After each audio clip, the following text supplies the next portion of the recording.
ওনার জীবন ইতিহাস দেখে এনাদের শান ও মান বুঝতে পারি। যেমনিভাবে গাউসে পাক দুনিয়াতে এসেছেন, যতদিন দুনিয়াতে ছিলেন ওনার জীবন ইতিহাস আমরা পড়ি, জীবন ইতিহাস পড়ে পড়ে ওনার শান ও মান ও আজমত আমরা বুঝতে পারি। কিন্তু ব্যাপার হলো সকলের জীবনের একটা দীর্ঘ লম্বা সময় জমিনের মধ্যে ছিল, দীর্ঘ লম্বা সময় জমিনের মধ্যে তারা চলাফেরা করেছে। ভাই সবার জীবনেরই একটা ইতিহাস আছে, কিন্তু ইমামে আলী আসগর আলাইহিস সালামের তো কোনো জীবন ইতিহাস নাই।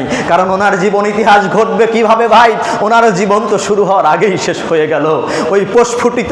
ওই প্রস্ফুটিত গোলাপ রেসালাতের দরবারের সেই বাগে গুলের সালাত রেসালাতের দরবারের সেই গোলাপটা তো ফোটার আগেই জমিন থেকে নিঃশেষ হয়ে গেলেন ভাই। তো এই যে ইমাম আলী আসগর আলাইহিস সালাম যে জমিনে আসার আগেই দুনিয়া থেকে বিদায় গ্রহণ করলেন, মাত্র 6 মাসের মেহমান হয়ে আসলেন, তো ওনার শান ও মান ও আজমত আল্লাহ তাআলা মানুষের কাছে কেমনে প্রচার করবেন?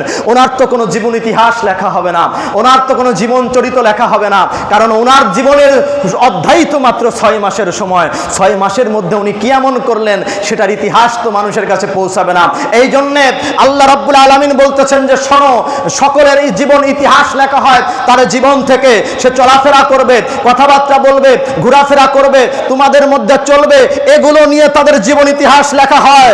আর আমি আজকে তোমাদেরকে বলতেছি, কারবালার জমিনে এমন একজনকে পাঠায়া দিছি যার জীবন ইতিহাস নাই। কারণ সবে মাত্র 6 মাসের জন্য দুনিয়ায় সে আগমন করছে, সে মানুষের সাথে কথা বলতে পারে নাই, মানুষের সাথে চলতে পারে নাই, তার জীবনের কোনো ইতিহাস তৈরি হয় নাই। এই জন্য আমি আল্লাহ তাআলা তার জীবন ইতিহাস হিসাবে আমার কোরআনটাকে তার জীবনের ইতিহাস বানায়া দিলাম। এই জন্যে যখন তিনি কারবালার জমিনে যাচ্ছেন, আল্লাহ তাআলা সব এজিদি সৈন্যদের মাথার ভিতরে দিয়ে দিচ্ছে, তোমাদের মাঝে ইমাম পাক এখন কি নিয়ে আসতেছেন? বলে আমাদের